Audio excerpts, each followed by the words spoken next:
When's it due? Oh.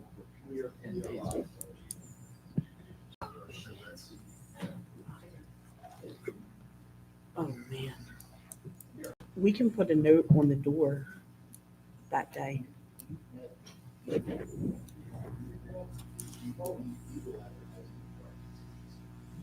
Okay.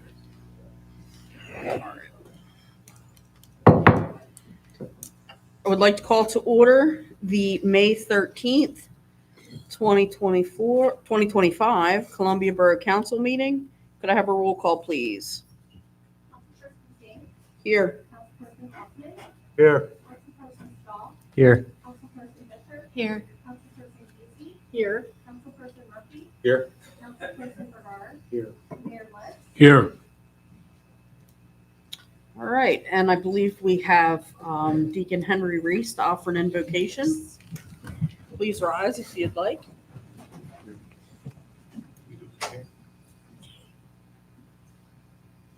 Let us pray. In the name of the Father, and of the Son, and of the Holy Spirit. Amen. Leadership is hard to define. Lord, let us be the ones to define it with justice. Leadership is like a handful of water. Lord, let us be the people to share it with those who thirst. Leadership is not about watching and correcting. Lord, let us remember it is about listening and connecting. Leadership is not about telling people what to do. Lord, let us find out what people want. Leadership is less about love of power and more about the power of love. Lord, as we continue to undertake the role of leaders in our community, let us be acknowledged by the servant leadership we witness in your Son, Jesus Christ. Let us walk in the path he has set and those who will follow. Let our greatest passion be compassion, our greatest strength, love, our greatest victory, the reward of peace. In leading, let us never fail to follow. In loving, let us never fail. Heavenly Father, we pray for all the leaders of our community. We pray that they will not lead selfishly for personal ambition or vain conceit. We pray that you help our leaders to realize that leading in reality is a task that requires them to serve. So, Father, raise up servant leaders. In Jesus' name we pray. Help them to work in humility. Make them a selfless vessel of you in your image and likeness, and remove any selfish desires they may have. We ask these and all things in the name of our risen Lord, Jesus Christ, who lives and reigns with you in the Holy Spirit, God, forever and ever.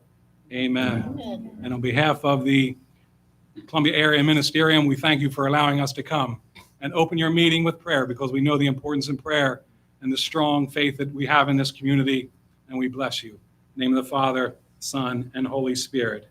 Amen. Go in peace. Thanks be to God. And Councilperson Stahl, would you lead us in a pledge? I pledge allegiance to the flag of the United States of America and to the republic for which it stands, one nation, under God, indivisible, with liberty and justice for all.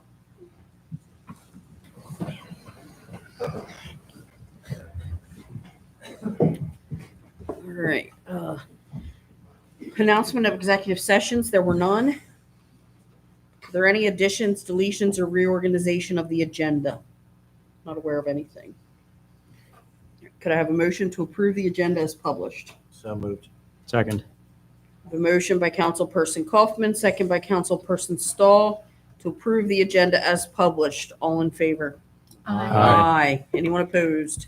All right. Citizen comment, non-agenda items only. First sign up we have is Sharon Lintner. Good evening. I just had a couple quick questions. Do you know when Farhat will be demolishing the Franklin Street property? I didn't see any Not- activity at all. Not yet. Oh. We still just- have to, we still have to give them a, Yeah, we just signed the contracts this afternoon. We have all their bonding and insurance. So the contracts are signed this afternoon. They'll be given a notice to proceed next week. You probably won't see it come next week, but they'll be authorized to begin then. Okay, and at Shawnee Run, do you know who maintains that area? I saw them spraying, and I just wondered who maintains it, and do we pay for them to maintain it? Yes, the borough splits the maintenance contract with Catholic Housing for the Elderly. Oh. It goes back to that 50-50 cost share we have on that project, and it is maintained by Land Studies, which is who the design engineer on the project was. So they have a maintenance crew. Land Studies is tasked with any spraying of invasives to keep them down. We did do a project last year where we had to do some more intensive restoration with some of the areas that eroded. So that was kind of a one-time thing. The other thing Land Studies does is we have a reporting requirement to the Army Corps of Engineers that's tied to our joint permit for that. They do the monitoring, they take the pictures, and they submit the report on behalf of the borough and the Catholic Housing. Okay, and the split with them, that payment, is that annual or as it comes up? Traditionally, the borough pays annually, and then the borough requests reimbursement because the Okay. contract's with the borough, and then the borough reaches out and gets reimbursed for that. All right, thank you. You bet. Jason Barch, you have the zoning ordinance. Yeah, is now the perfect time for that question? Or would that be? Well, that'll be when we get to on the agenda, to the agenda section, okay? All right. Ethan Byers. Hi there. I just wanted to see if there was any update. The last time that we spoke about the bus shelter, specifically the one on Locust Street, you all said that you weren't opposed to constructing a new one to replace the one that was removed. I just wondered if there was any update on any cost analysis or communications regarding building a new bus shelter there. I've not heard anything at this point, no.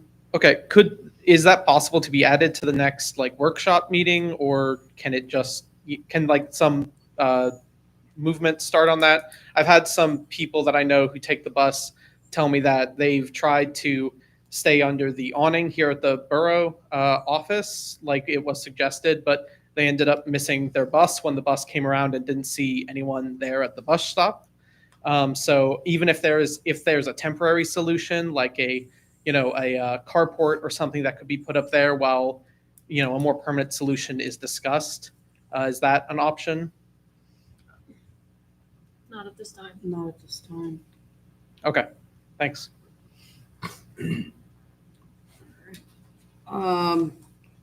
Harjeet, you're I'm assuming for the HARB application, correct? Yes. Okay, so you can speak when we get to that part.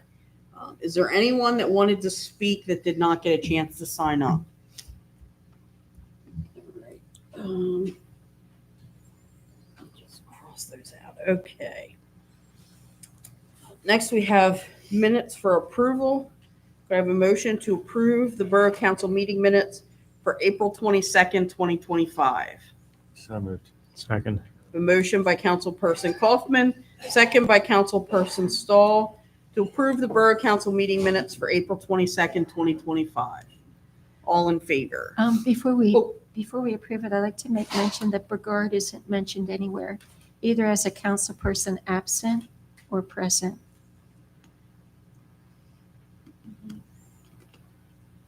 Okay, oh, yeah, that is correct.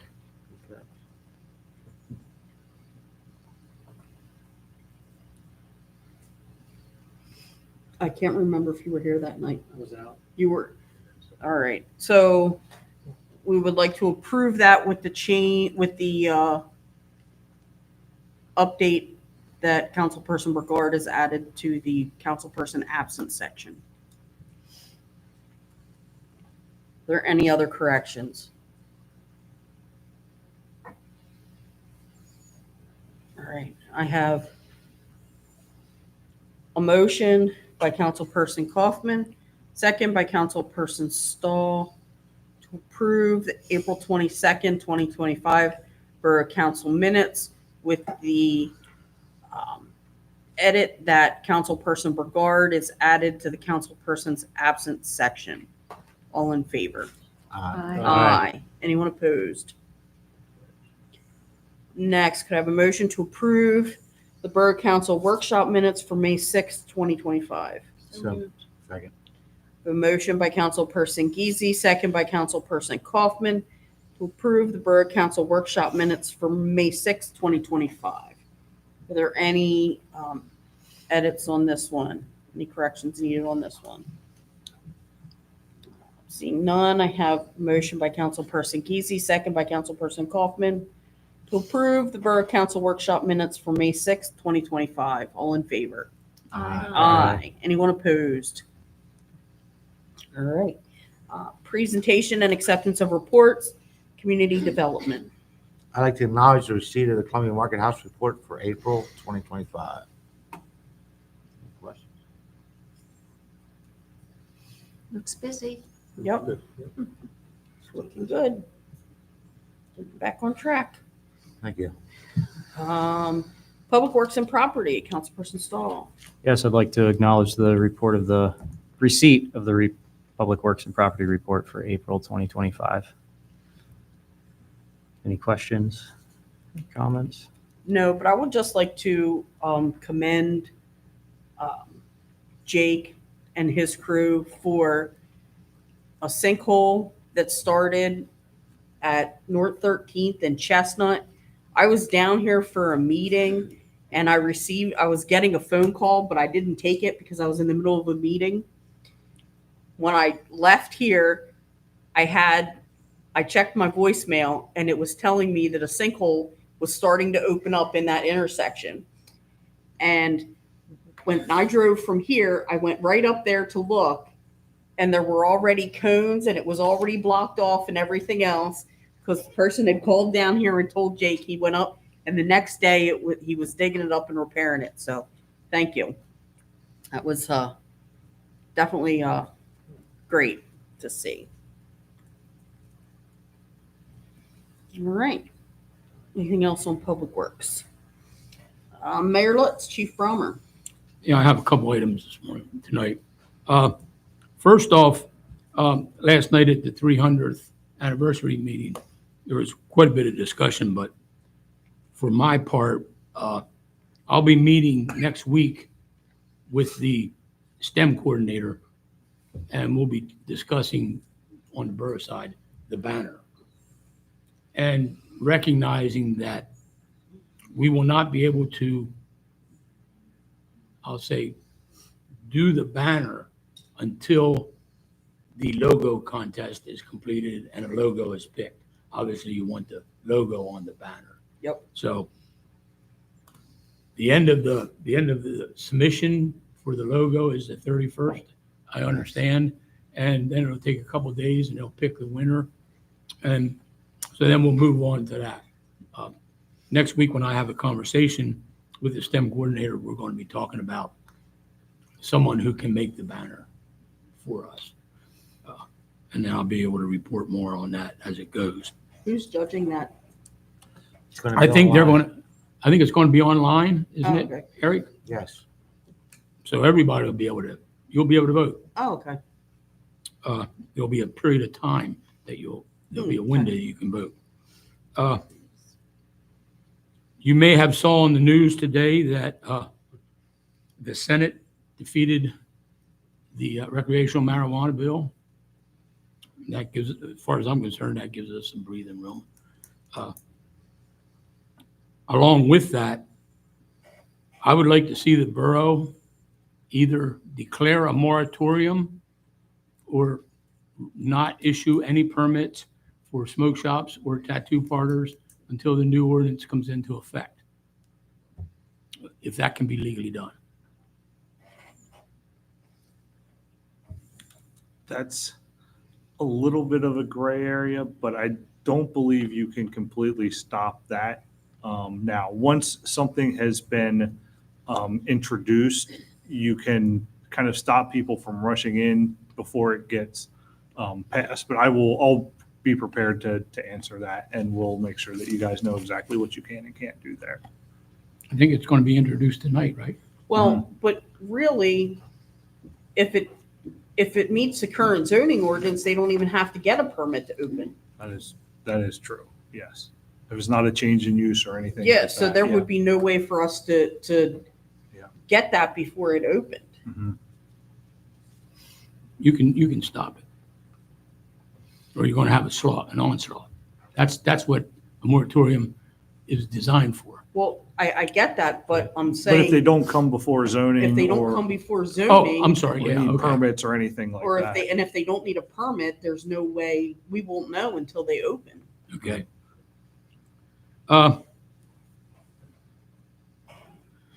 Today, I met with, going on the general ideas, general fund ideas that Todd has created. I met with an electric consultant on our electric, our utilities, our electric utilities here in the borough.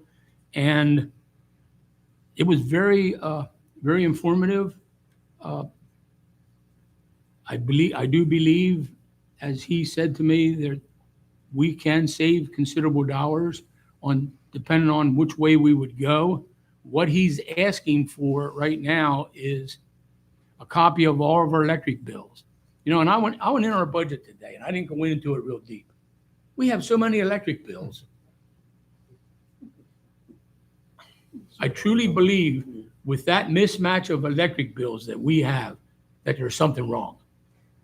That there's probably some savings that could be had just in that. And you know, personally, I don't know if municipalities can do this or not, but I have electric choice, We do, and we don't, we have. and we don't to take rate- advantage of No, it. we do. We do? Yeah, we do. Okay, that's good.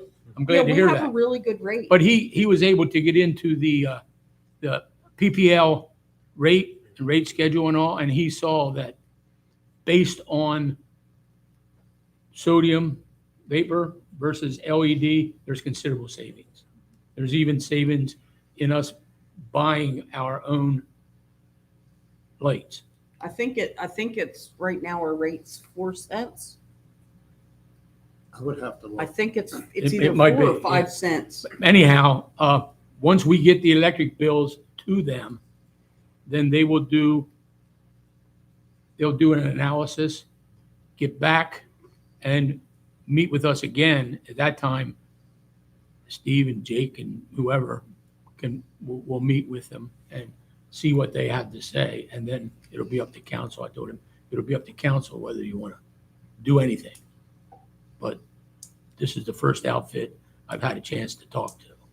And it sounded promising. It sounded real promising.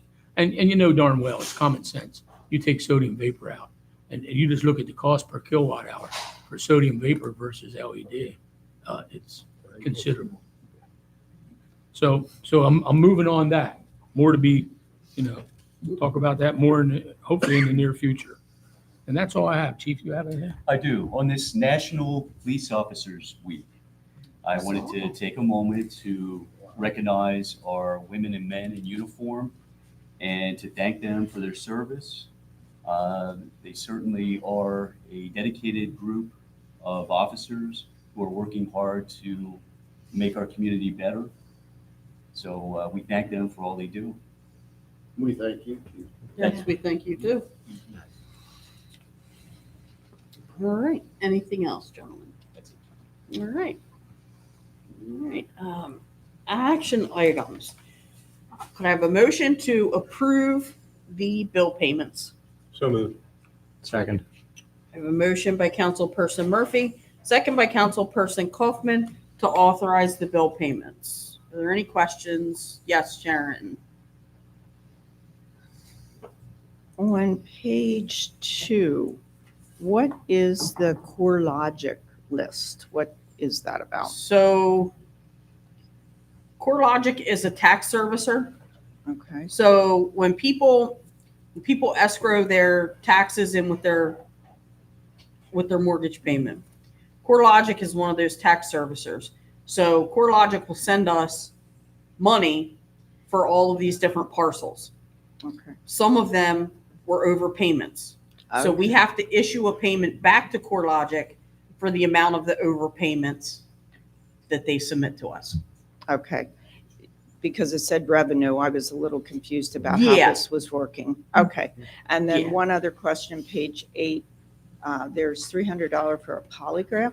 Is that the police side or, okay, Yes. okay, very good. Thank Thank you. Any other questions, comments on the bill payments? All right, I have a motion by Councilperson Murphy, second by Councilperson Kaufman to authorize the bill payments. All in favor? Aye. Aye. Anyone opposed? All right. Next, we have ordinance 956 of 2025, creating a senior citizen parking permit program. Could I have a motion to adopt the ordinance? So moved. Second. A motion by Councilperson Kaufman, second by Councilperson Geezy to adopt ordinance 956, creating a senior citizen parking program. Question. Yep. Chief, so we'll have to have an application and a sticker, correct? That is correct. How soon, if this is voted on tonight, passed tonight, how soon will this be ready to go? The stickers were ordered, Okay, so I don't have a delivery date for those. But the applications are, it's nothing to put those together quickly. right. Yes. So I would think maybe a month. Can you announce realistically. when We those most stickers? certainly will, yes. Okay. I also have a question. I was wondering what the wisdom is in just issuing one permit per household. If there are two vehicles owned by two seniors in a Columbia resident, why it isn't more advantageous to go by a Columbia resident who meets the age requirement than an address? Wisdom. When the committee met, we wanted to limit it to one vehicle. So It's just what you that's the decided answer. to do, That's what we decided. one vehicle Yes, per household. that is correct. Okay. And then I also, it said later that not to let your permit expire. What happens if it does? Then can they never renew it or? No, the issue would be a ticket would be issued on a vehicle that doesn't have a current valid permit. Until they get Until they it. renew Okay, I it. got That's it. correct. Mhm. Yes, Okay, thank you. Or they would have to plug the meter. that's correct. Yes. I had a question on enforcement. How does that work for the hour? In other words, it says in here that after the hour is up, they can use the parking meter. How is that kept track of? So our parking enforcement monitor this now. Within our code, we permit those with handicap permits, placards, to park an hour on the street. So the officers record the vehicle. They'll sometimes put a chalk mark in the street and, just monitor that, on their rounds. Okay, Yes. thanks. Any other questions, comments, concerns? All right, I have a motion by Councilperson Kaufman, second by Councilperson Geezy to adopt ordinance 956 of 2025, creating a senior citizen parking permit program. Could I have a roll call vote, please?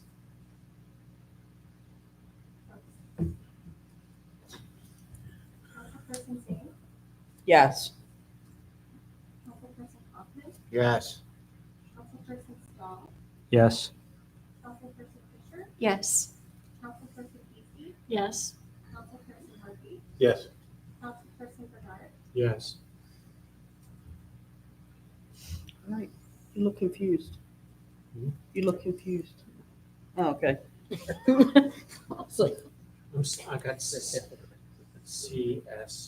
face, standing confused. I want to thank our borough manager, Yep. Steve Caulfield, for bringing this to our attention and council having the wisdom to put this in place. Thank you, Steve. I appreciate that, Mayor. However, the police chief did all the work on it. It's just an idea. Starts with an idea. yep. And I appreciate it as well because one of our big concerns with the parking meter and the parking solutions is how can we, take care of our seniors that may not be able to embrace the Yep. newer technology, so I appreciate it. All right. Next, could I have a motion to remove the certificate of appropriateness for an addition of an illuminated sign on the front of the building at 234 Locust Street from the table? I need a motion for that. Do I have a second? Second. I have a motion by Councilperson Brigard, second by Councilperson Murphy to remove the COA for an addition of an illuminated sign on the front of the building at 234 Locust Street from the table. All in favor? Aye. Anyone opposed? Can we have an explanation? On what? Why we have to remove it? Yes. Because our official action the first time we voted on it was to table it. So we can't act on it until we remove it from the table. Okay, We have two of those tonight okay. that we did that with. Yeah, I know. I had to look, I had to review the minutes to make sure it was, if that was the official action or not. And it was. Robert's rules. Yep, and- Yeah. Yes. So I have the motion by Councilperson Brigard, second by we already voted. We're removing it from the table. Yes. Okay. So now, could I have a motion to approve the COA for an addition of an illuminated sign on the front of the building at 234 Locust Street? So moved. Do I have a second? Second. And a second by Councilperson Kaufman. All right, we had tabled this at the last time we saw it for, to get some clarifications on the address and also the date of the application. And I didn't see that anything in the packet had been changed from before. So I'm a little confused.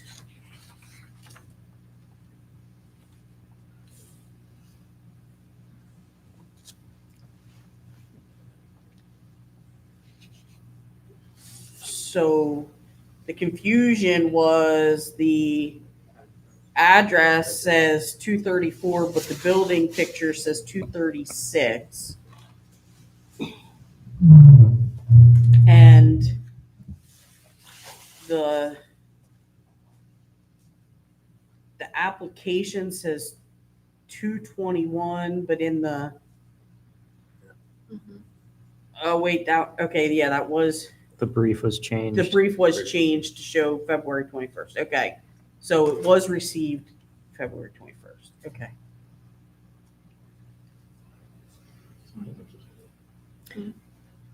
So I can address the address issue. According to county, it is 234. The owner has been made aware and is changing it to 234. The number on the Correct, window is being changed. correct.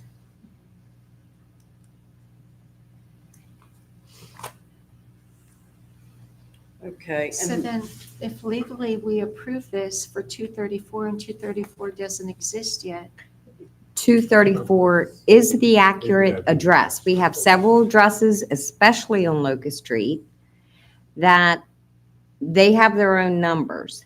We go according to county.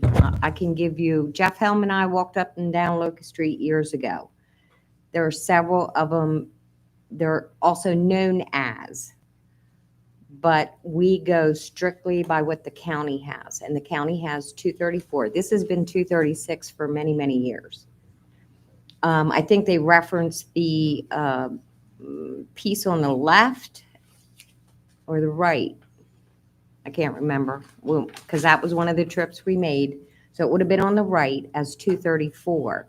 There was a door on the right-hand side that was 234. The storefront was 236. It's actually 234, the entire building. the entire To clarify, it would have been reverse subdivided at some point. That's why. reverse subdivided. Right, so there would have been two separate parcels there, a 234 and a 236. They're now together, and 236 has taken the same address as 234. And as a refresher, Harb recommended approval with the conditions that the lettering be changed from yellow to white, the sign to have white trim, and that the sign on the front of the building would fit into the existing architrave. What's that? What is that? That is that Block that you see. The that block. white trim. Yeah, Right, the that, little block. that bright Yeah. rectangle. Yes, the white trim. You see it up here, Tom.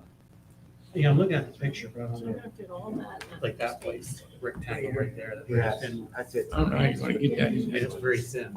I don't know, but that's what Harb said. That's what they said. Sorry. Good idea. And I kind of agree with that because that, the front of that building is really nice. And to cover up that architrave, Yeah, that's an important, my question was going to be, until you said that, Council President, was, that's an important historic architectural feature it of is. that building, and I would hope that that sign doesn't destroy that. That's kind of the confusion, like you said, Heather, and we were looking through this. I expected to see a new picture with what what Harb's recommendation would look like before we approve it. I mean, as it looks now, it looks like we're approving it with orange, red, and yellow, and Yeah. And I it's think not I all would, gonna fit either. I think I want to see what it's gonna look like. Yeah, 'cause it's not all gonna fit that way either. Or it will, but you may not be able to see it. They're here if you would like to speak with them. You can come up to the microphone.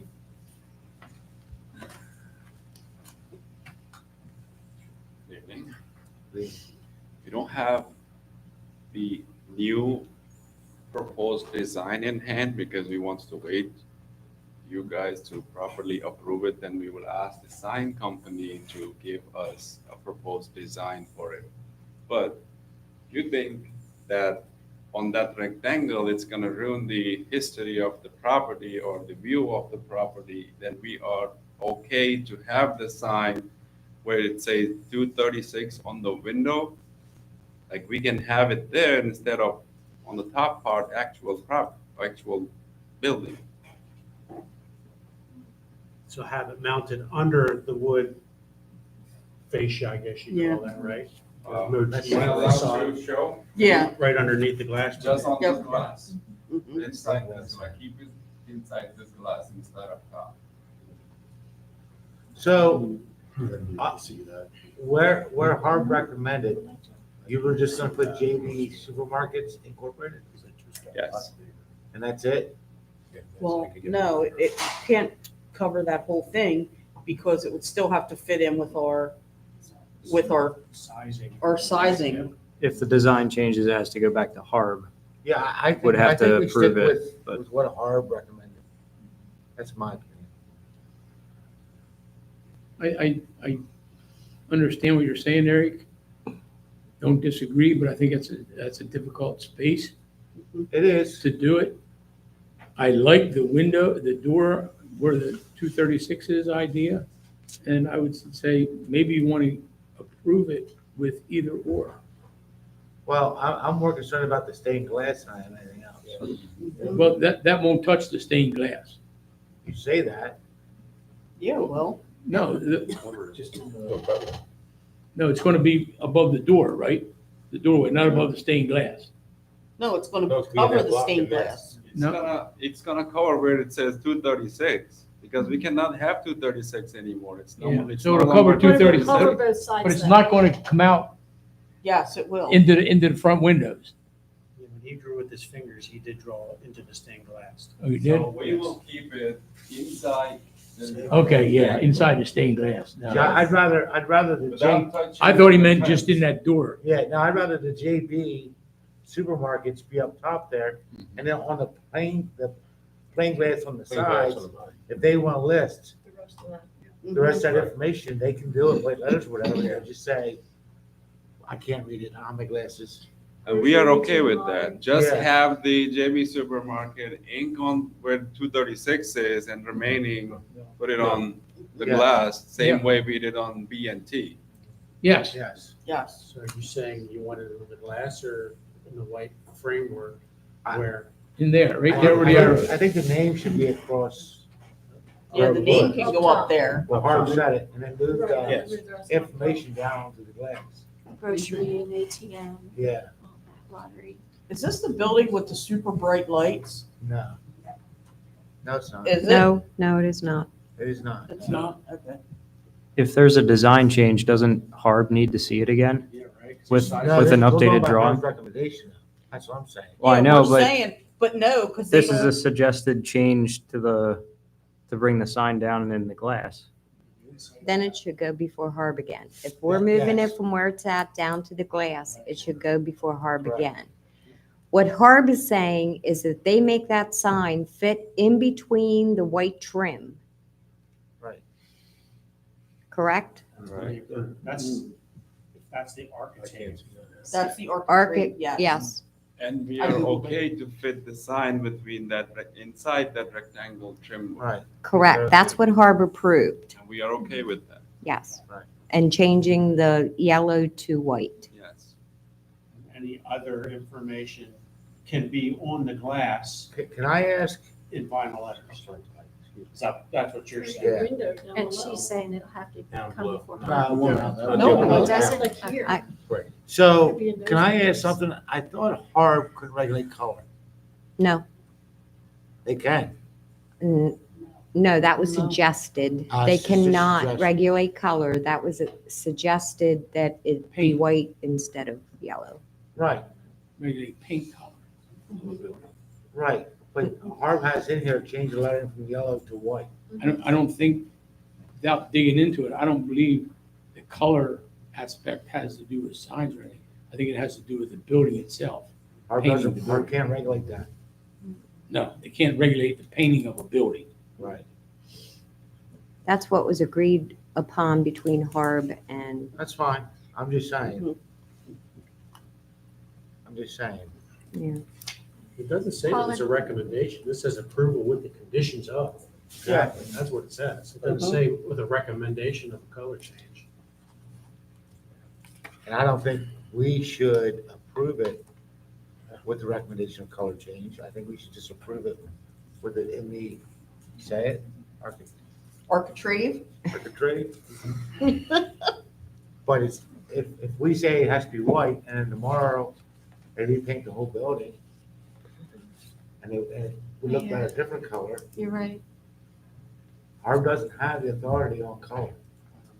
That's right. I do have a plan to paint the entire building. White, pure white, right? What color? What color? What color? It doesn't matter.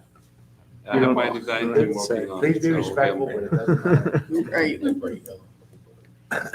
Paul, I was wondering if you have information on how the sign is going to be illuminated, and just to make sure it follows No Our- illumination on that. Right? There's our no ordinances illumination. on, So there's no illumination. It it says on says there. Oh, it says- illuminated sign. Illuminated sign. Oh, wait, I thought I read it's backlit. The front is supposed to be illuminated. Yeah, there it is So- illuminated. And do you know what that is? And does it meet the ordinance What's this? requirements for illuminated signs? Sign on the front and a knot on the back. Oh, Correct. What'd you say? Illuminated on the front, that's the right. sign, and the sign on the back is not Just- illuminated, No, just the front correct. one. Backwards is Does that mean illuminated with lights in the Lights. front shining on it, or lights inside of the box? That's what I'm what asking. we're asking.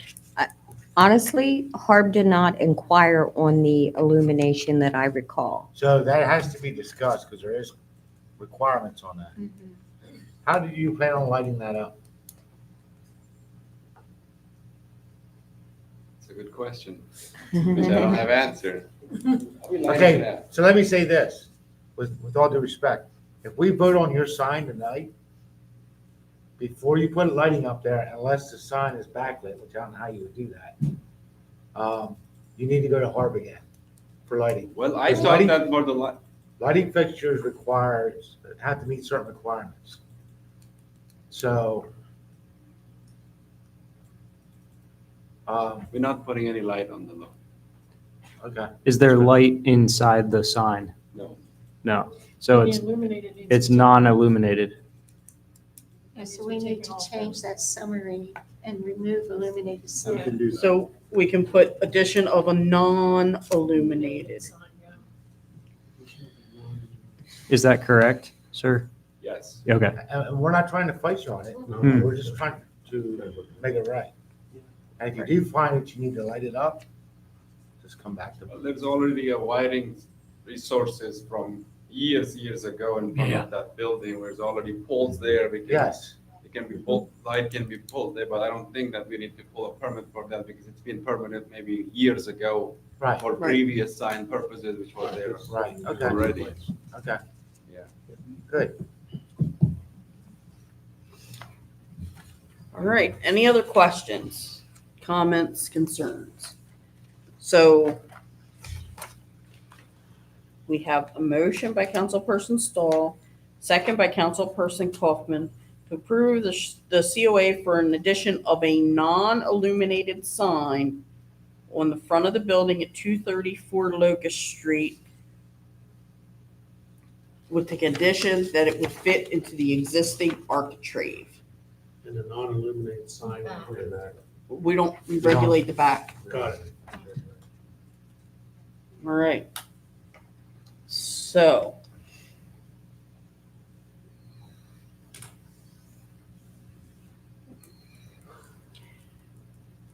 I'm crossing out.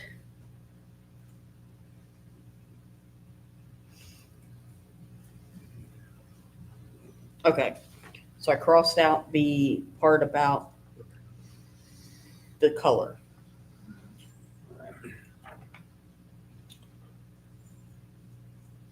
All right, so let me just restate it. I have a motion by Councilperson Stahl, second by Councilperson Kaufman, to approve the certificate of appropriateness for an addition of a non-illuminated sign on the front of the building at 234 Locust Street with the condition that it fit into the existing architrave.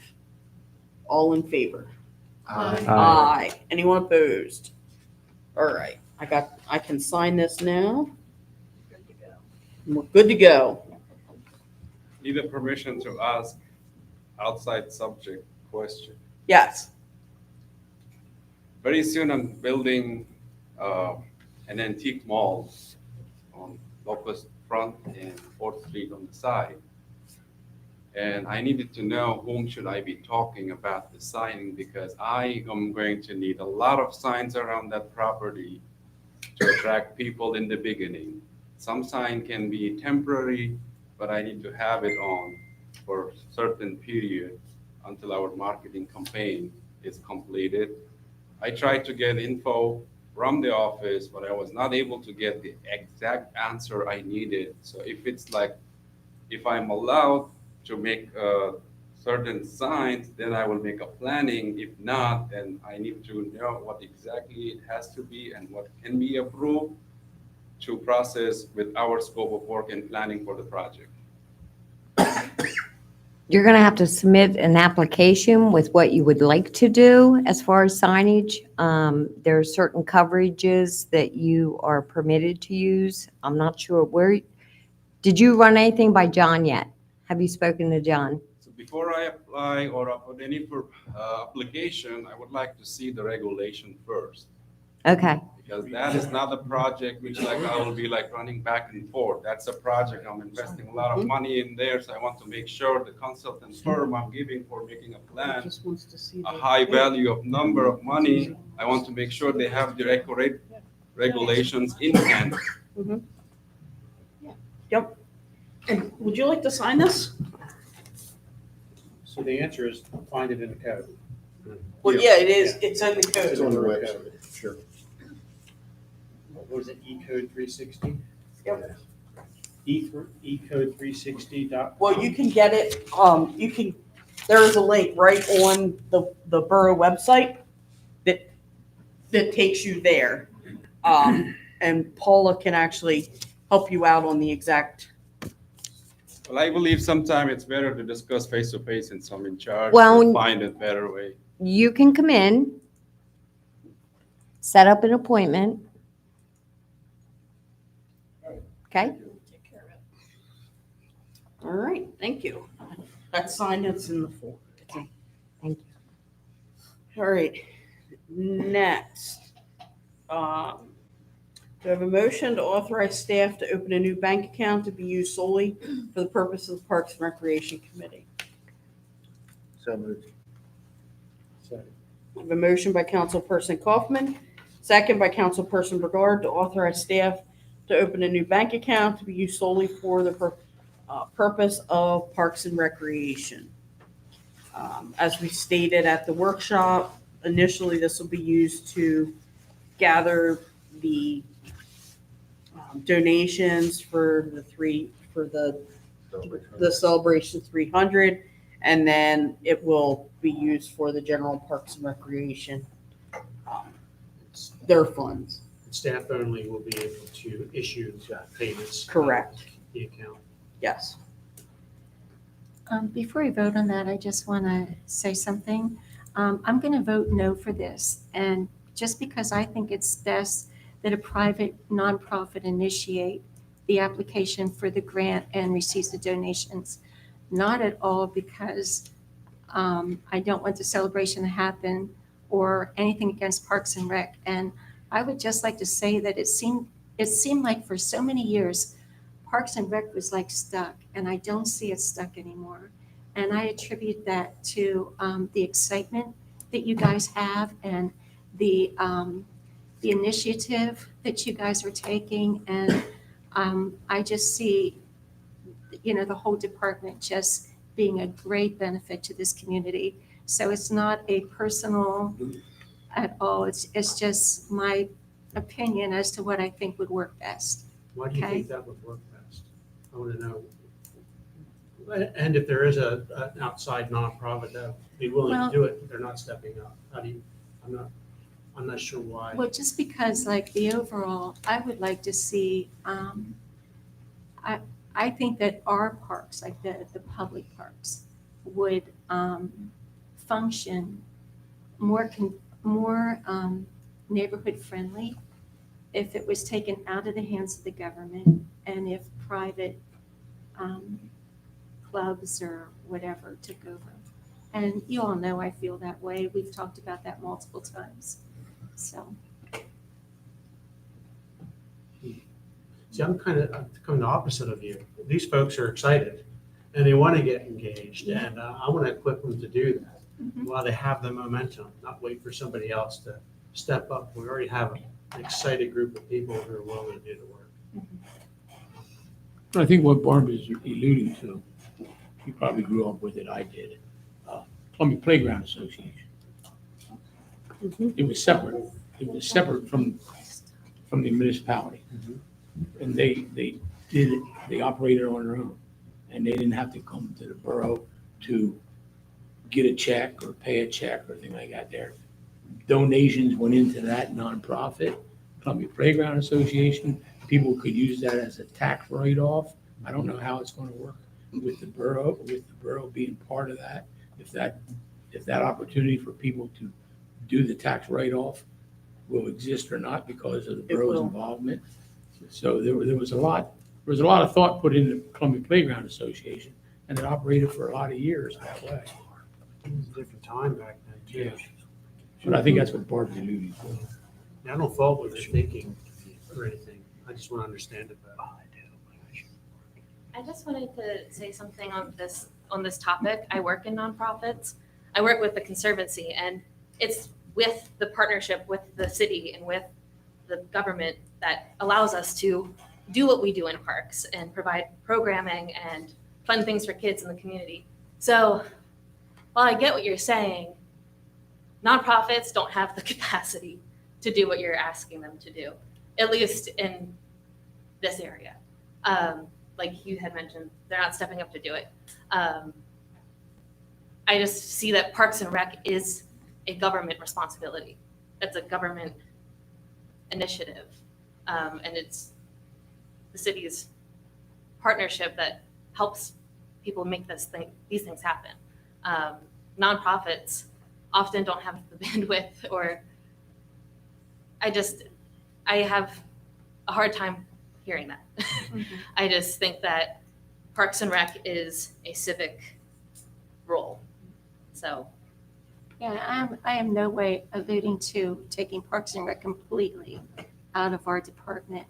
I would just like to see private partnerships in our parks. And that the burden not be on the government only. Any other questions, comments, or concerns on this motion? Have a motion by Councilperson Kaufman, second by Councilperson Brigard. Authorize staff to open a new bank account to be used solely for the purpose of Parks and Recreation. All in favor? Aye. Anyone opposed? No. All right. Next, do I have a motion to authorize staff to apply for a grant for Columbia's Celebrate 300 event on behalf of the Parks and Recreation Advisory Board? So moved. Second.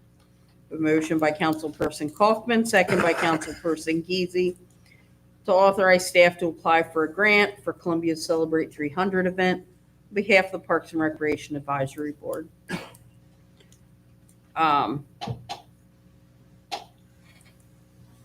Questions, comments? I just wanted to say I did spend some time on that website, and I was looking at the thing, and to say that it's non-matching isn't accurate, because it clearly says in there your investment must exceed the amount of the grant. So it's a 1-for-1 match. Really, it is. But the funds that can be used in that match is very broad. It's not like other grants where you have to put the cash in. Although the DCNR grant, like, we can use in-kind stuff. So, I mean, we can still use the in-kind for it as well. But the total money spent has to be double what the grant is for. Double or match? Double, because the grant would be half of it. Okay. So if we apply for I thought you meant the amount that 20,000, contributed. right, if we apply for 20,000, we have to pay 20,000 as well. So could you have like a fund drive or something? So Anything. Well, you can do right. anything that way? Right, and Public any of support our it? in-kind services, Business so like the matches? police, that all counts towards stuff as We were well. thinking what, And then we personally- 20,000? It is, the grant is for 20,000. Right, yeah. I was also wondering if you needed to submit your list of events when you applied for the grant.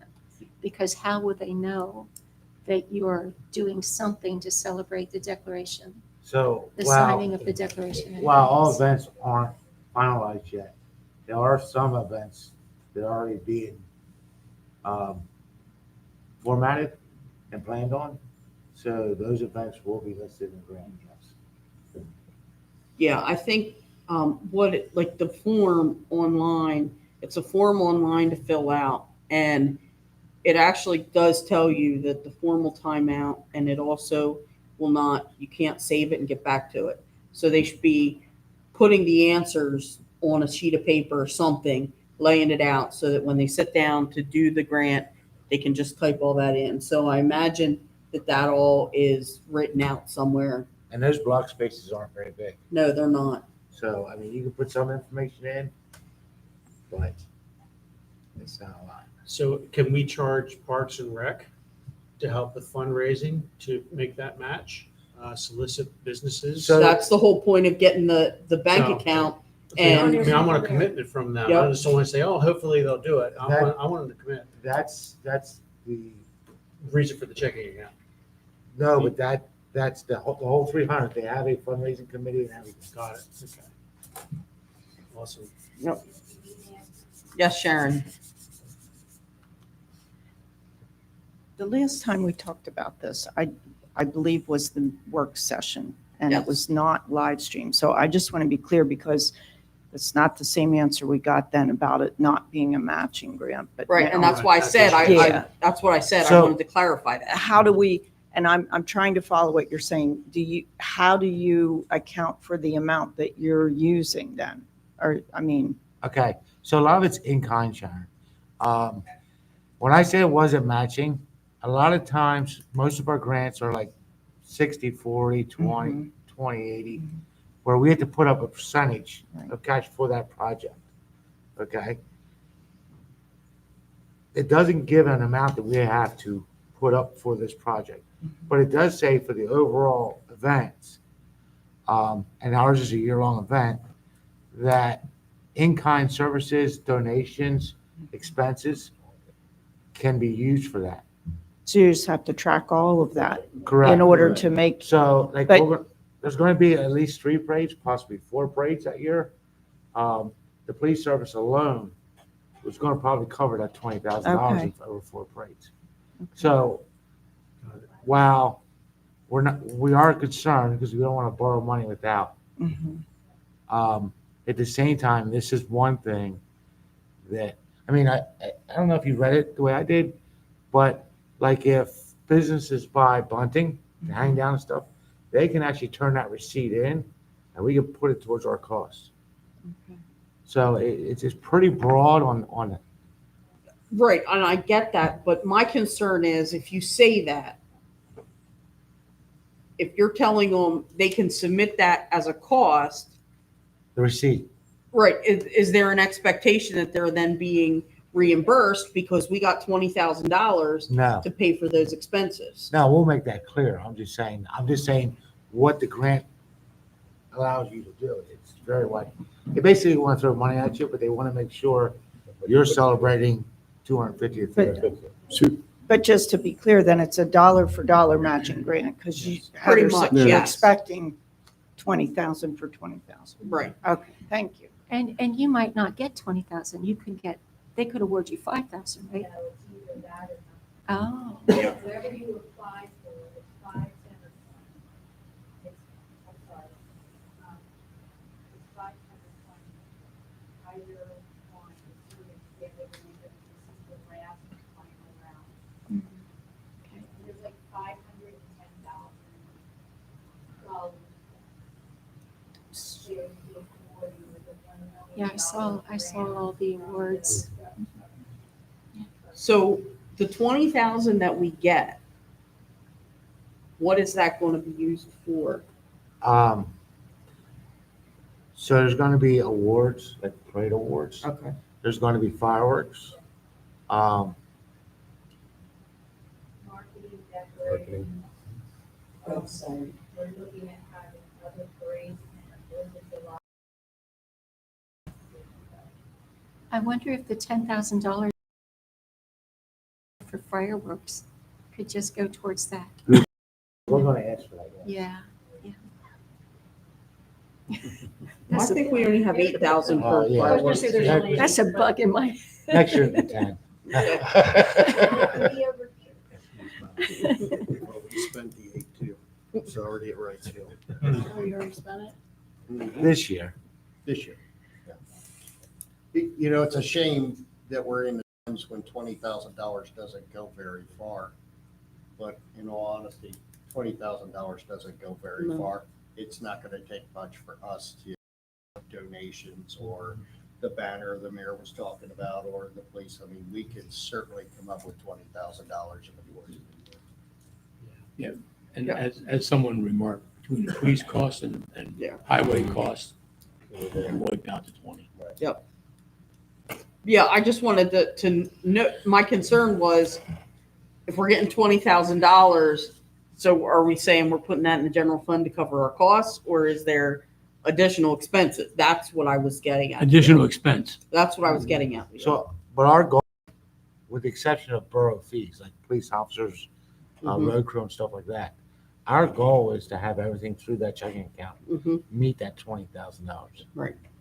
Through private donations, through cost of decorations and Mhm. stuff like that. So, Well, and be honest, the end goal, the ultimate goal of this is to be able to get that $20,000, use it, raise enough money that when the 300th is over, there are some additional funds left over that will be transferred, that will remain in the park and rec account to do other projects,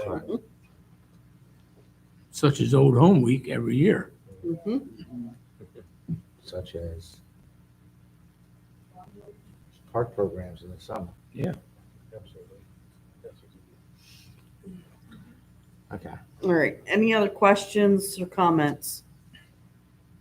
All right, I have a motion by Councilperson Kaufman, second by Councilperson Geezy, to authorize staff to apply for a grant for Columbia Celebrate 300 event on behalf of the Parks and Rec Advisory Board. All in favor? Aye. Aye. Anyone opposed? No. All right. As part of that grant, we also need to become an affiliate member of America 250 PA. So do I have a motion to adopt Resolution 2025-11 to become an affiliate member of America 250 PA in support of the 250th anniversary commemoration of the United States of America? So moved. I will say, we do not have to apply for this for the grant, but when you watch their videos, they make it very clear that as a member, you stand much better odds of getting the grant. So, Right. Yes, Michelle. Plus, they will also publicize on America 250 PA, everything that we're doing as we're doing it. We can send it because we're keeping track of everything we're doing, right? Right. Is this a one-time payment? Yes. Okay. Yeah, we're only 300 at one time. Yeah.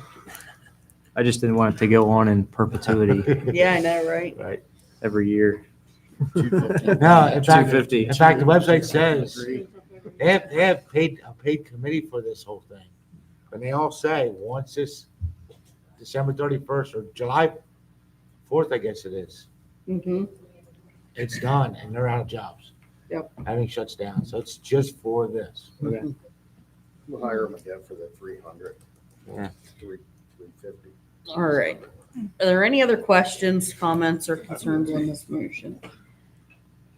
I have a motion by Councilperson Kaufman, second by Councilperson Geezy, to adopt Resolution 2025-11 to become an affiliate member of America 250 PA in support of the 250th anniversary commemoration of the United States of America. All in favor?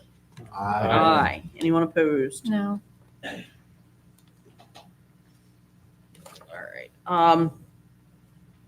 Next, could I have a motion to authorize staff to forward the proposed ordinance 957, amending the zoning ordinance to the Lancaster County Planning Department and the Columbia Borough Planning Commission for comment? so moved. Second. Motion by Councilperson Murphy, second by Councilperson Kaufman, to authorize staff to forward the ordinance.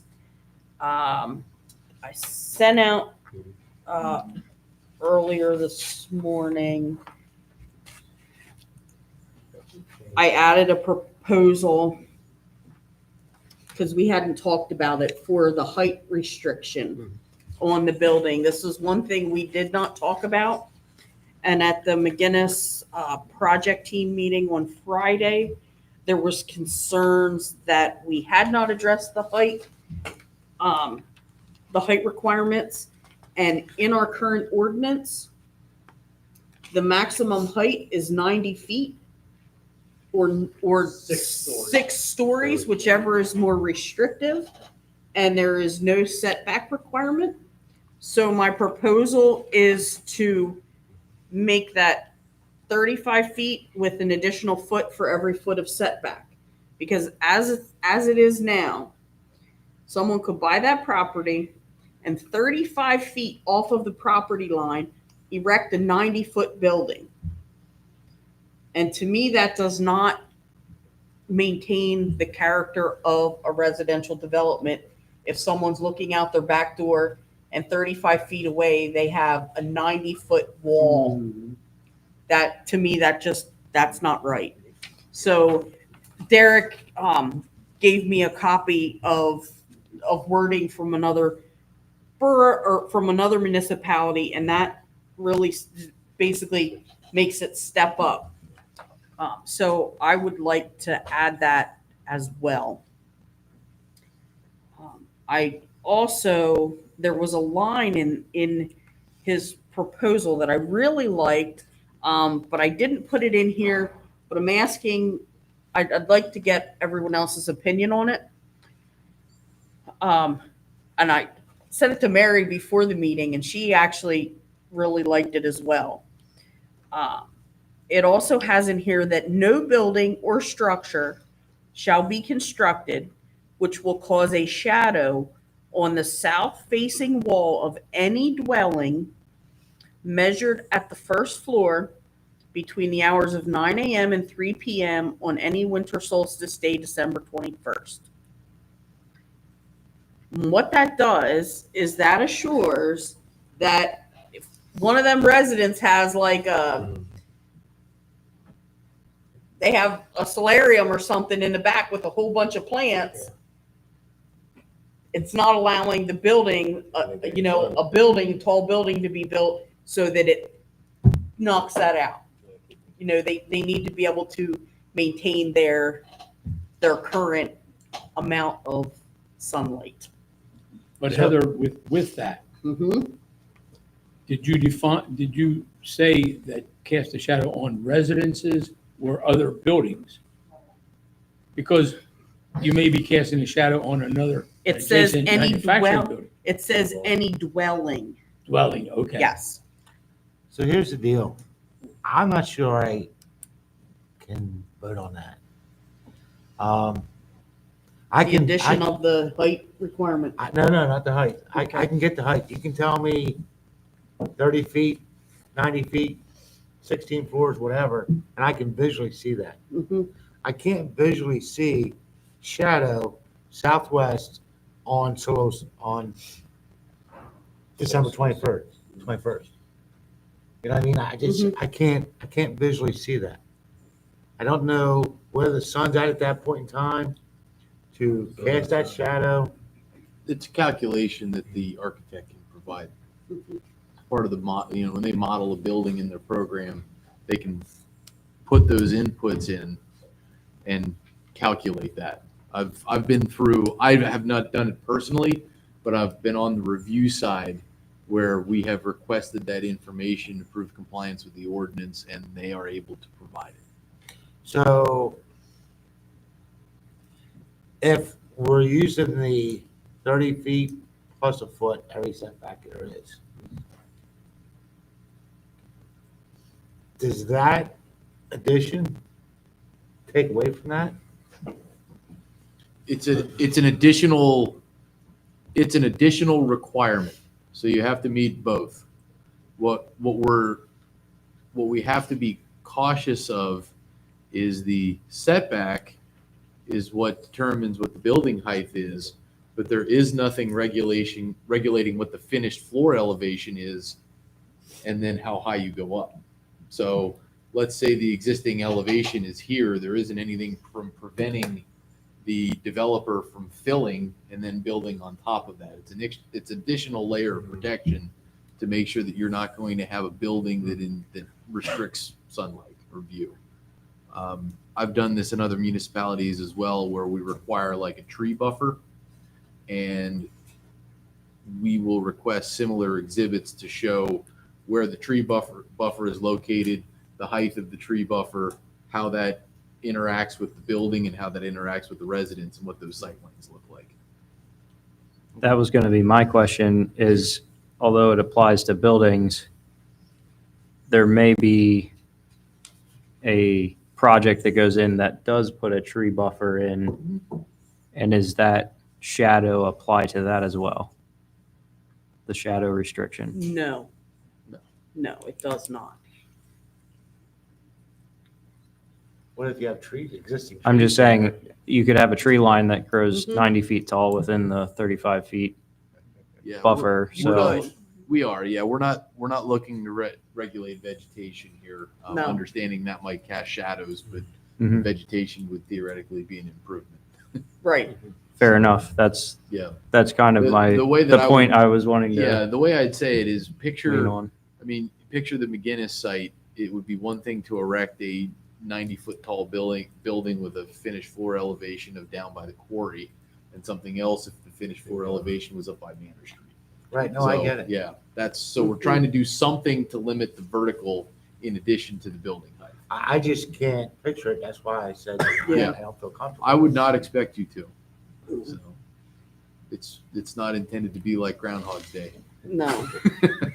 No, I mean, and when I was thinking about this, when the wheels were turning that afternoon, and I'm thinking about the 90 feet, and all I could picture was that freezer in Mountville that's like huge, and thinking about that out behind one of those houses, and I would be really upset if I lived out there and that ginormous freezer went in 35 feet from my property line. So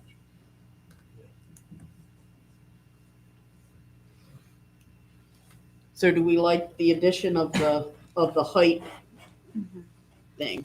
And then basically what it's saying in that, where I added section 3, it's basically saying that that's going to be an insertion in that section 220-26B. That's going to become number 3, and then the existing 3 and 4 are going to be bumped down to 4 and 5. Do we want to add the shadow? I think it's a good idea. Add the shadow in? Definitely appropriate. All right. We're ready to send this then? I had a note on the smoke shop definition. The restriction of 15% of total floor space, or one that devotes more than a 2 by 4 foot and 2 foot in depth maximum. I think the line, whichever is greater, would apply there, or am I mistaken? I think you're right. Yes. If we could just add the line, whichever is greater. After the feet depth.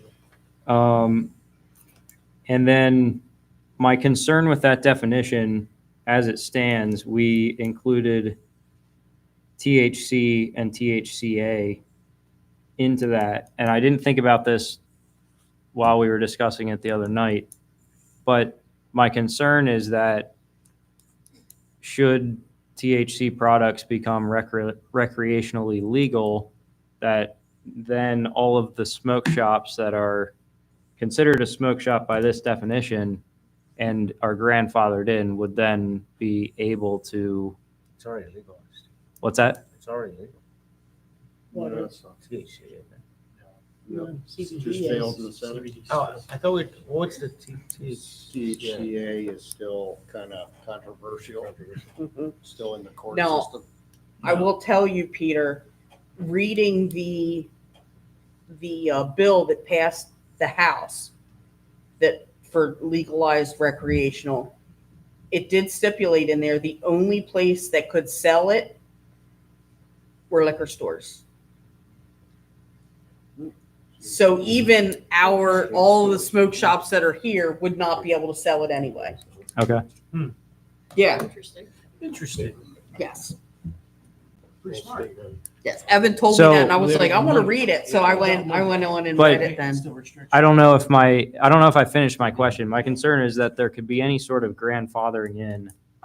I don't disagree Okay. with you, Peter, that if it did the way that definition is written, if it did become legal and something says we're a smoke shop, a smoke shop use under your Mhm. zoning ordinance, and therefore we can sell it there, I think you may want to be careful about that. And that may be something that that Lancaster County Planning or your local planning commission may comment on for sure. But I think you do want to be careful about that. Very, very careful. Because I know in talking to Heather that the goal was kind of, if you were going to regulate a recreational dispensary, if they ever became legal in Pennsylvania, that it would only be like in your highway commercial district or wherever you decided that should be. So I would be very careful about that. Well, yeah, and I did ask him if there was a way we could do something to regulate the ones that are already in existence for them to not be able to sell that, and we can't. I mean, Yeah. we don't Mhm. have any avenue to do that. I don't quite understand that. When that ordinance would pass, then they would be listed as a non-conforming use. okay? But they would have to conform with the regulations of the new use, of the new ordinance. I mean, they would, right? But Because you're just talking about, the physical business. them That- changing their products in the store is not going to be an expansion of the use of a smoke shop under No. the way that pre-existing nonconformities are. So if they're selling tobacco products right now, and 3 years from now the state legalizes recreational THC and marijuana products, they would not have to come back before zoning to be able to sell those recreational marijuana products. The grandfathered shops. Correct. Yes. So yeah, the grandfathering is for the I use, thought not. they had to comply. Yeah. Even though they no. were allowed to exist, they Yeah. had to comply Yeah. as non-conforming. I No, might but we don't- suggest. Yeah, we can't regulate what products they sell if we Yeah. have it in our ordinance. Yes, that, exactly. you You know. may want to, I might suggest that you take that out for now, of the smoke shop definition. And when you send it to that, I mean, that's up to We you. have to have it on there because we have it in the table of permitted uses. Gotcha. So we have to have the definition in there. Okay. I mean, we can let it ride and get the comments from the planning commission. Yeah, absolutely. And then you can change. Because we are allowed to make, the minor changes after we get comments Mhm. before we advertise. Absolutely. You can make any So- changes you want. Right. Yeah. Yep. This is just passing on for review. Mhm. Right. Correct. Yep. All right. Yeah. Anything else on the smoke shop? All right. And I believe we had Jason Barch wanted to comment on the tattoo parlor aspect. Hi, good evening. Thanks for your time. Yeah, I was just hoping to get some clarification on on how this affects tattoo shops. My wife and I are in somewhat of a unique situation, and this ordinance would directly affect us. And so I'm hoping to get some clarity regarding our best path forward. I'm just going to read a brief statement explaining our situation. My name is Jason Barch. My wife and I, she wished she could be here tonight, but this overlapped with our 2-year-old bedtime, unfortunately. We purchased 17 South 3rd Street in September of last year with the intent of relocating my wife's tattoo studio to Columbia. Prior to purchasing the building, we contacted the borough to confirm that this was a permitted use under the current zoning, and we were told that a tattoo shop was allowed at this location. Based on that confirmation, we proceeded with the purchase and have since begun renovations and improvements to ready the space for business operations later this year. While the business is not yet operational, we have made substantial investments and progress towards opening. We recently became aware that the Borough Council is reviewing a zoning ordinance amendment that may affect tattoo establishments. Given our circumstances, we are requesting formal confirmation that our planned use is compliant under the current zoning code, and we also hope to ensure that our efforts will not be impacted by any future changes, as our planning and investment were made in good faith under the current rules. We would welcome the opportunity to clarify our position and cooperate with Borough to ensure a smooth and compliant path forward. Thank you.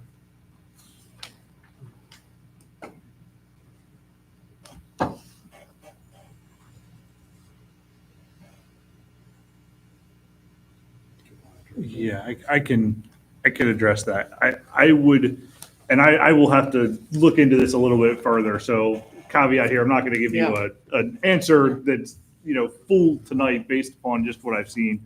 But I think under kind of what the mayor mentioned earlier, we're talking about the pending ordinance doctrine. I think what you have done thus far is would qualify you to be able to continue to do that. Like I said, the caveat that I will look into this further, make sure we get you a full and comprehensive answer. But I believe, given what you've done and that this has not even been advertised yet, I think based upon the case law that you would probably be okay in that situation. Okay, yeah, we just want to make sure we can move forward with some confidence that, Absolutely. We'll get you something in. I know that this is a very, obviously you've invested a lot of money and everything. We'll work to get you something in writing so that there's no question about that once we have kind of the full picture. Okay. Yep. Appreciate that. Thank you for your time. Yep.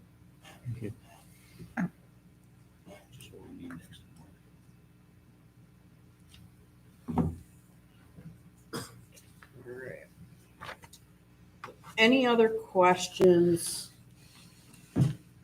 comments, concerns? Mary, did I see your hand go up?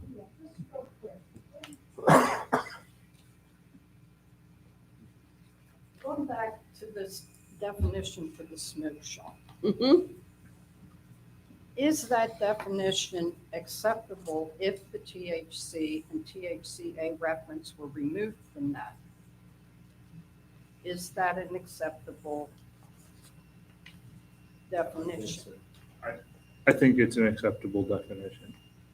Okay, I was kind of catching that, but the fact that we'll be discussing this, I wanted to be sure. I mean, when you say Because- acceptable, do you mean legal? What, I'm sorry, yeah. Would this definition of a smoke shop without the reference to THC and THCA be an acceptable definition within the zoning ordinance? I believe so. Yeah, I don't see any reason. Yeah, I why don't not. know why we would have to take THC and THCA out. I think she's referencing what Peter asked Oh, about. okay. Yeah, that's where I was, I wasn't sure where you guys were going with this, and I wanted a little clarity before we get into discussion and planning. I think the issue comes back to it's either, if it's either omitted entirely, if it's omitted entirely, then technically it's not defined, therefore it's not regulated. So that's why we put it in. Right. But if we put it in with the regular smoke shop, then we've basically said any smoke shop can sell these because it's in the definition for a smoke shop. But if we, as a borough, want to regulate where these products are sold in another definition, then that's kind of what I'm getting at. So that primarily because we've defined this in a very specific zoning, smoke shops to be for a very specific zoning area. And if there's a chance that having the THC and THCA in that definition allows the smoke shops, which are not inside the zoning in this ordinance, to be grandfathered into selling those. I feel like I'm rambling. I don't know if that makes sense. Well, yeah, no, I think one possible solution would be to take the THC and THCA out of the definition of smoke shops and come up with a specific definition for marijuana dispenser, even though, again, that's not allowed yet in Pennsylvania. And we have to be very careful how we worded that so that you're not, allowing something that's still illegal in this state. But I think you could do that to kind of separate those out so you don't have the issue of someone possibly being able to sell marijuana products at one of these smoke shops in the future. So are we looking at adding that marijuana dispensary definition out of ordinance 885?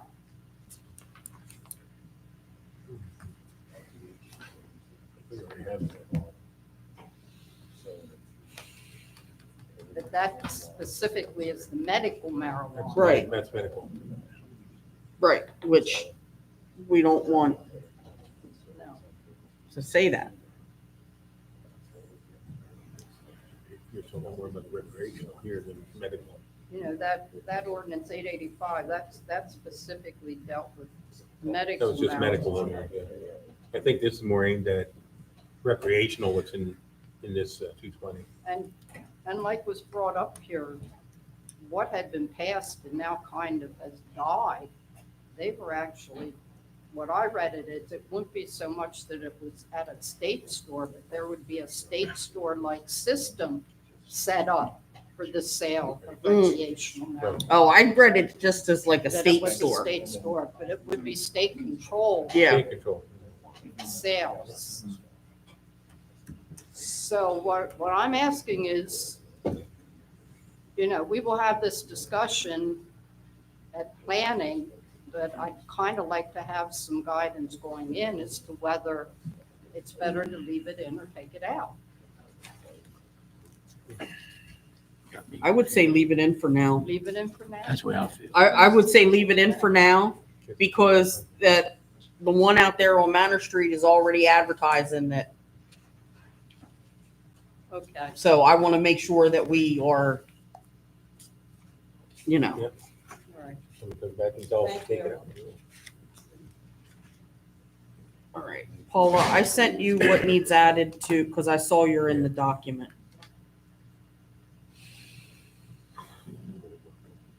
And then did you get on the smoke shop, did you get that whichever is greater to add?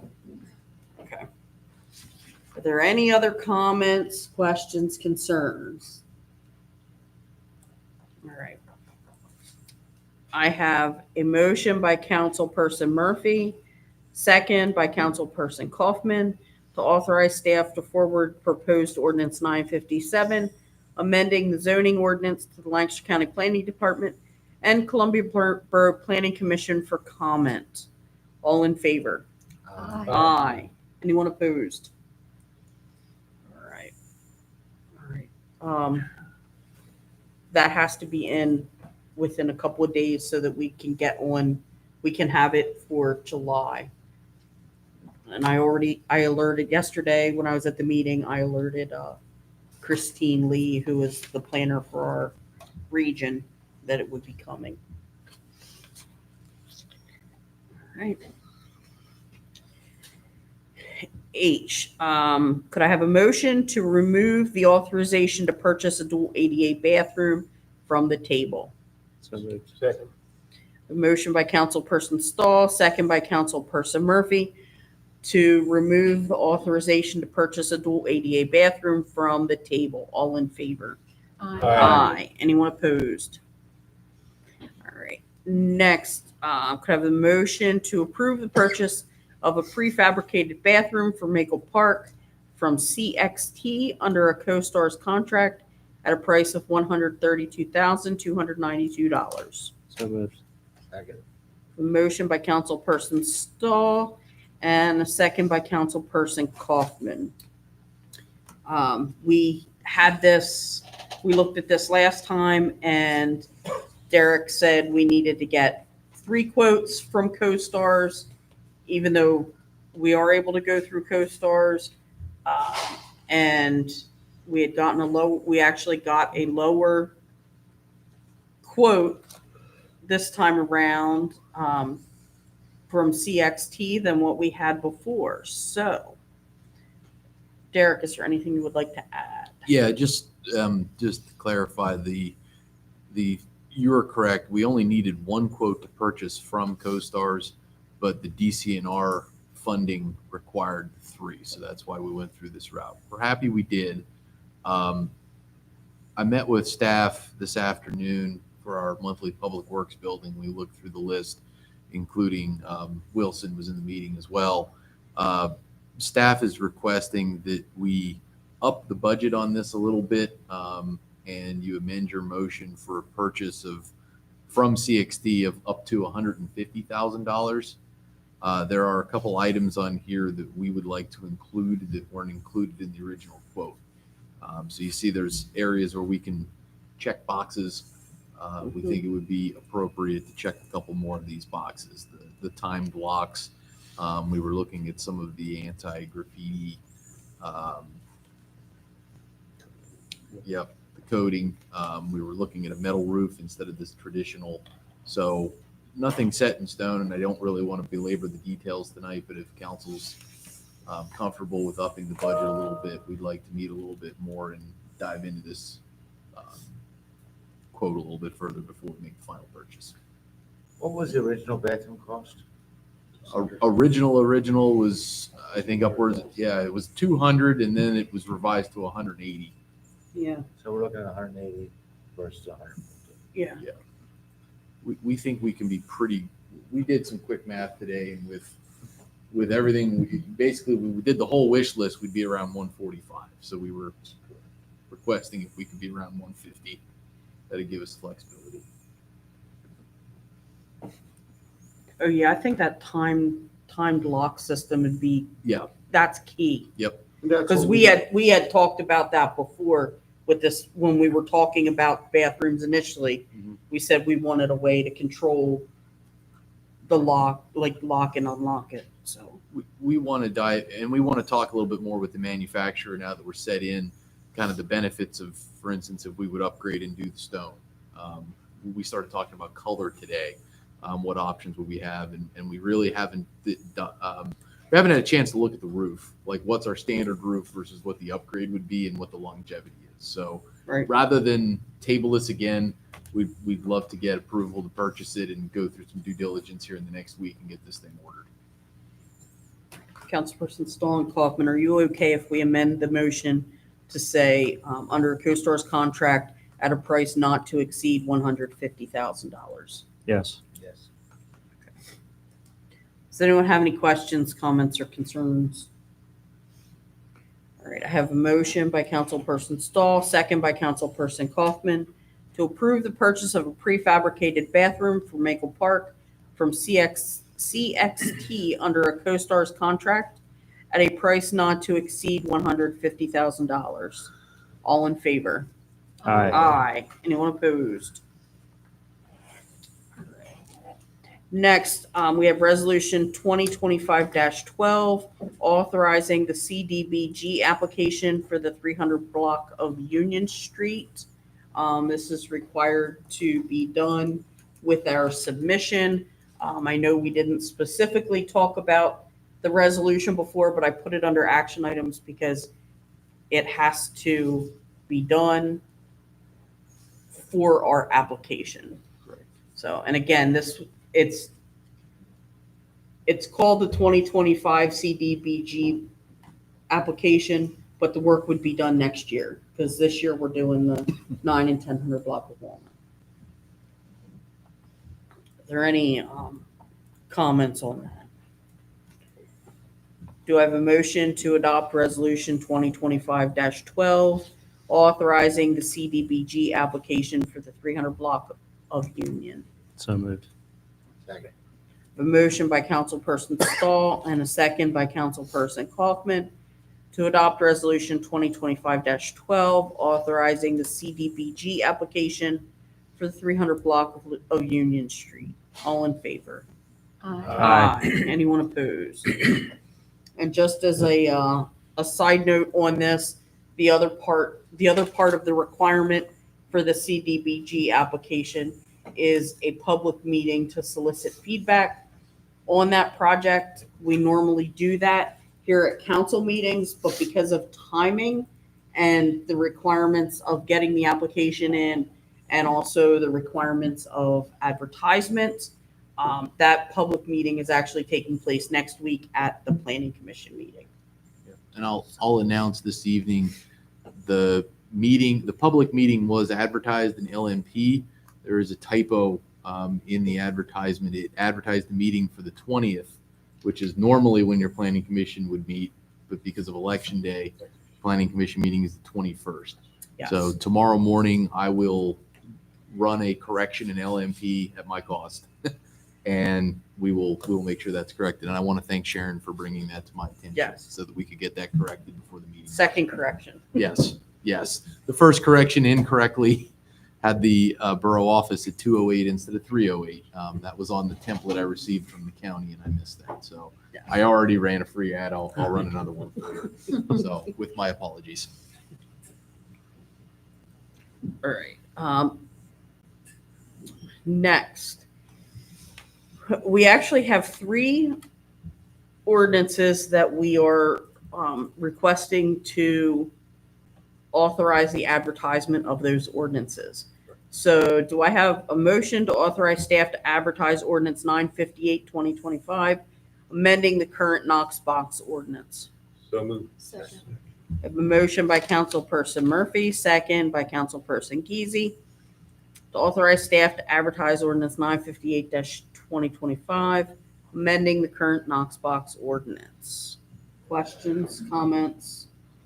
This has been in the works for a while, and it's We're just holding on until we had. till we had a bunch to save money on the advertisement. All right. If there's no questions, I have A motion by Councilperson Murphy, second by Councilperson Geezy, to authorize staff to advertise ordinance 958 of 2025, amending the current Knox box ordinance. All in favor? Aye. Aye. Anyone opposed? All right. And next, do I have a motion to authorize staff to advertise ordinance 959 of 2025, amending Chapter 27 Fire Inspector? So moved. A motion by Councilperson Murphy, second by Councilperson Geezy, to authorize this ordinance. Questions, comments? This is like a one-word change as well. All right, I have a motion by Councilperson Murphy, second by Councilperson Geezy, to authorize staff to advertise ordinance 959 of 2025, amending Chapter 27 Fire Inspector. All in favor? Aye. Anyone opposed? All right, and next, do I have a motion to authorize staff to advertise ordinance 960 of 2025, amending the volunteer service tax rebate? So moved.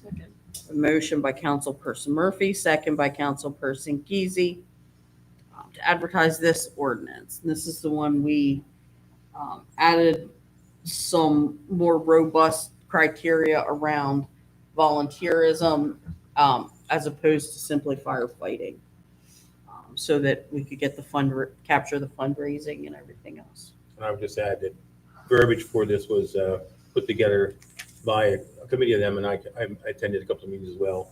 So it's basically coming from the fire department. Yeah. Are there any questions, comments, or concerns on this?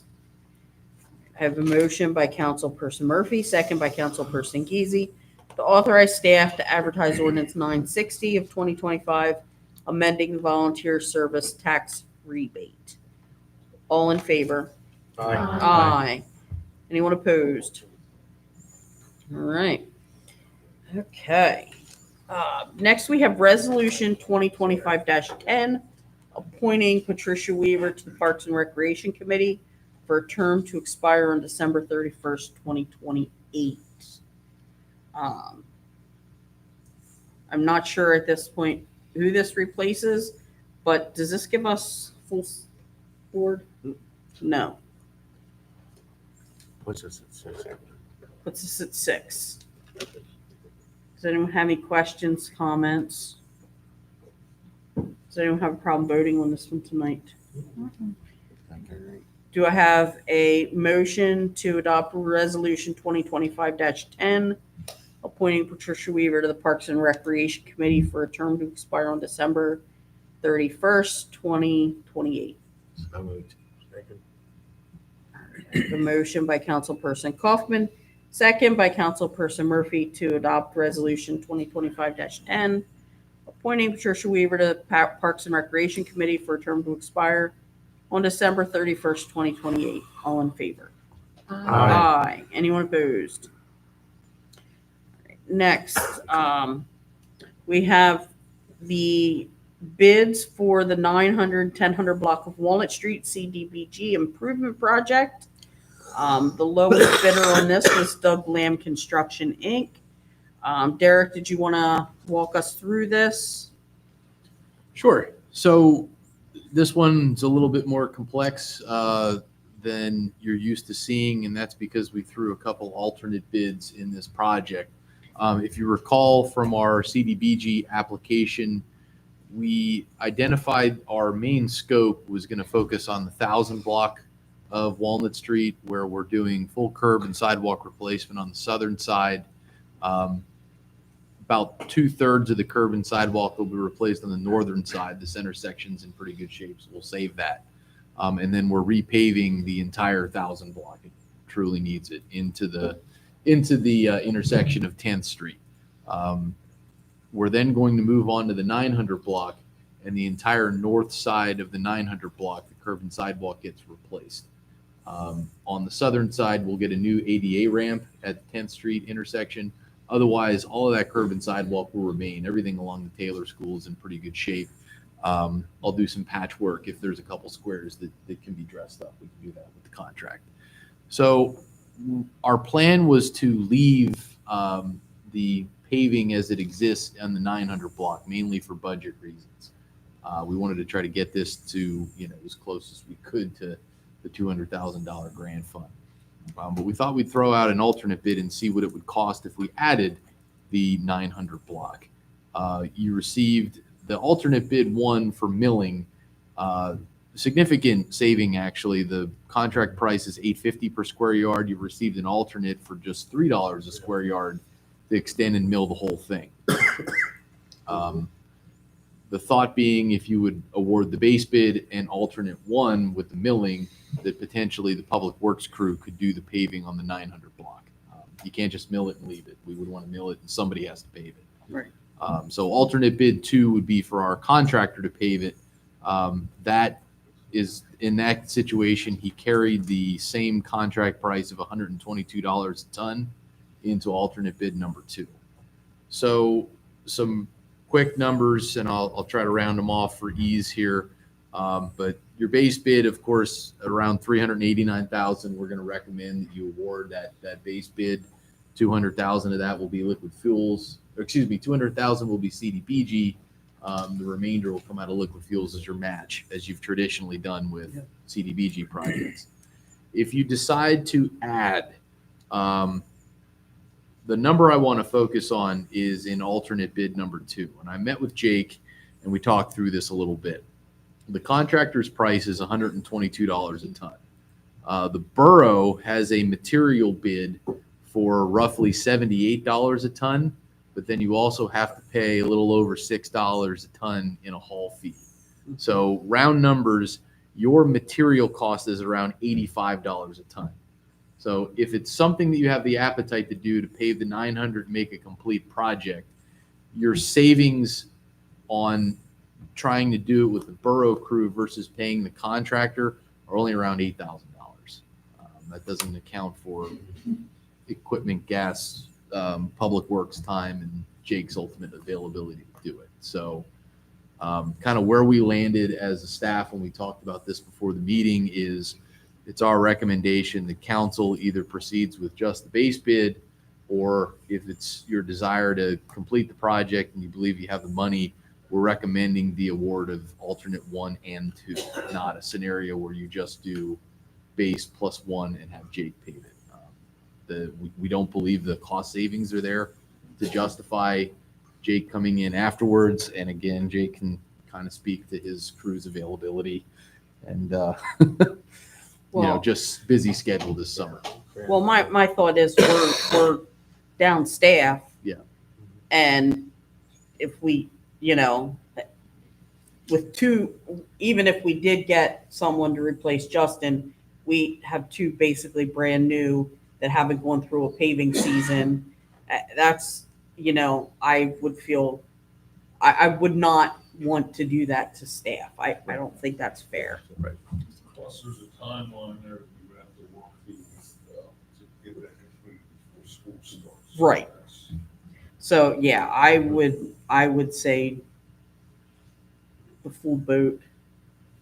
The other part of that, Derek, if I understood you correctly, the base bid included the curb on the north side of the 900 block. Mm-hmm. Yes, the base. So you're going to have some tearing up of the street. Yep. To put that curb in. It already actually, so. I saw it. Yeah, it already existed with the water main going in. Yeah. So you have an issue there. You have an issue there right now. There'll be about a 4-foot wide patch, which we've accounted for in the contract. And you can do what it's going to be. You have a 4-foot wide patch. And I'm not real fond of quilts in my streets. I understand. So, I agree. Do the whole thing. Yep. So, yep. You guys are comfortable. I'm comfortable. Either way. Anyone else thoughts? Does anyone have a problem voting? All right. Do I have a motion to award the 900-1000 block of Walnut Street CDBG street improvement project to the lowest bidder, Doug Lamb Construction, for the base bid plus alternate 1 and 2 for a total of $420,870. So moved. Second. A motion by Councilperson Stahl, second by Councilperson Burgard, to award the 900 block of Walnut Street CDBG Street Improvement Project to Doug Lamb Construction for the base bid plus alternate 1 and 2 for a total $420,870. All in favor? Aye. Anyone opposed? Next, we have a couple of facilities use requests. We have Raven Ridge Wildlife Center would like to host the International Vulture Awareness Day using the River Park on Saturday, September 6th from 12 to 5 p.m. Does anyone have any questions on this? I think have they done this one before? I don't think this particular. No, yeah, I don't Raven think. Ridge has been here. Yeah, they've done a lot here. I like them. Mhm. You know they're endangered. They're like a protected species. All right. Does anyone have a problem voting on this one tonight? Do I have a motion to approve Raven Ridge Wildlife Center to host the International Vulture Awareness Day using the River Park on Saturday, September 6th from 12 to 5 p.m., contingent upon receipt of the required food truck documentation and the $50 event fee? Second. Motion by Councilperson Geezy and a second by Councilperson Kaufman to approve Raven Ridge Wildlife Center to host the International Vulture Awareness Day using the River Park on Saturday, September 6th from 12 to 5 p.m., contingent upon receipt of food truck documentation and the $50 event fee. All in favor? Aye. Anyone opposed?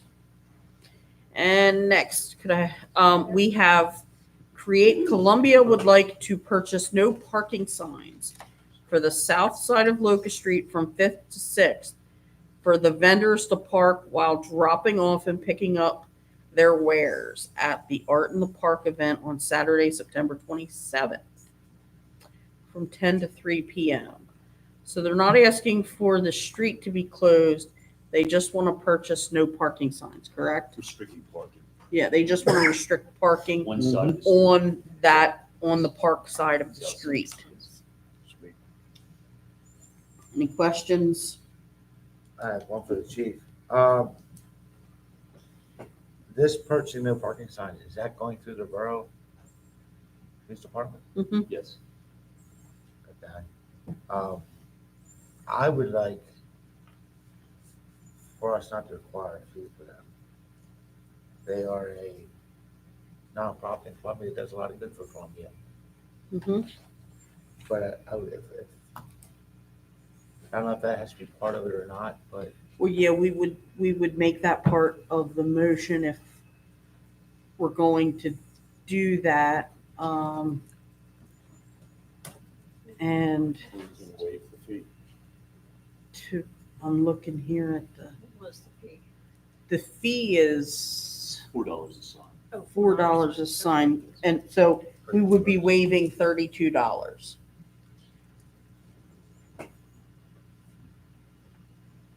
I agree with Eric. All right, does anyone have a problem voting on this one?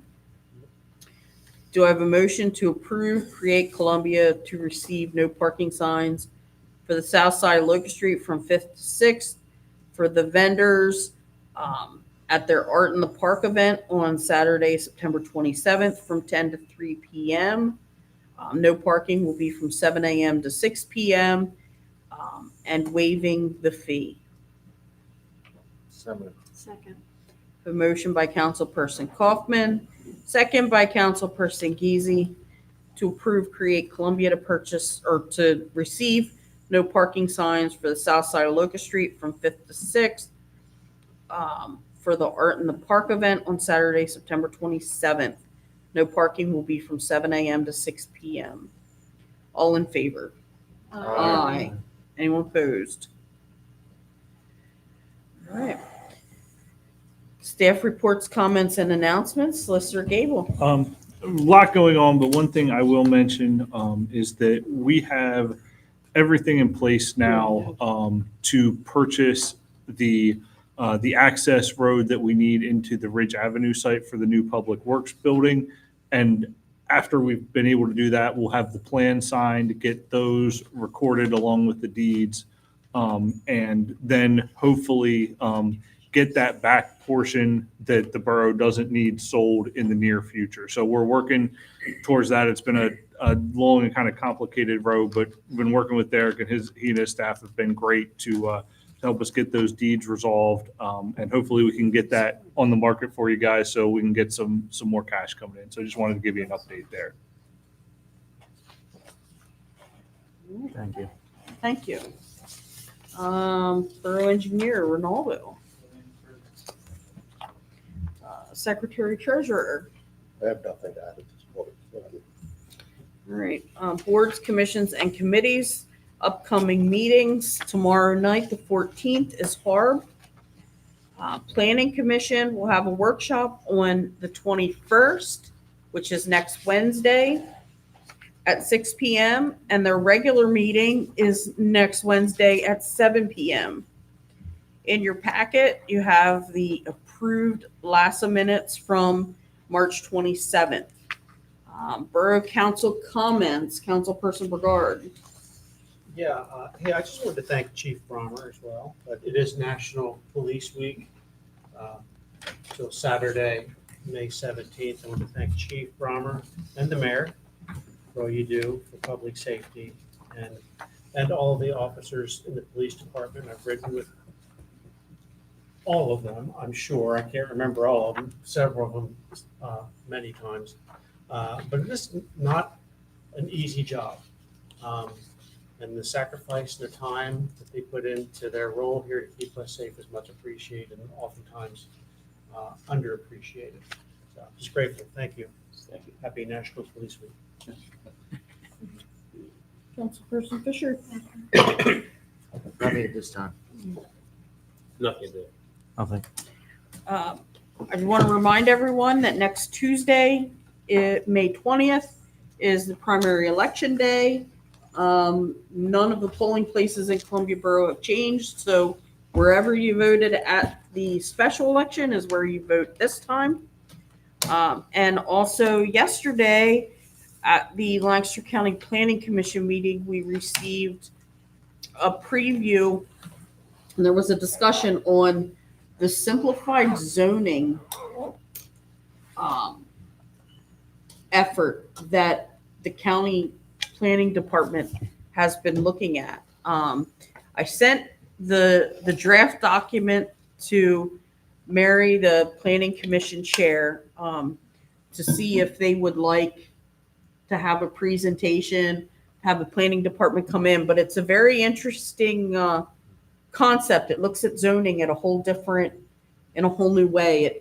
Instead of the table of permitted uses, it looks at impacts and what are acceptable impacts for different zoning districts and not acceptable. Like, is it acceptable to have truck traffic? Is it, not acceptable to have loading docks? Like that kind of thing. So it's pretty interesting. So we may be seeing more of that.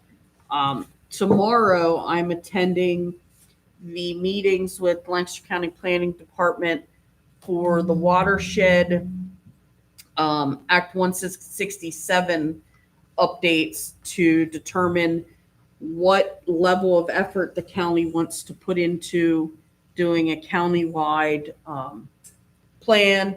Look, instead of each municipality being on their own, to see if we would like to do watershed-based plans. Instead, we're actually in the, believe it or not, we're in the Conestoga. They're calling it the Conestoga watershed.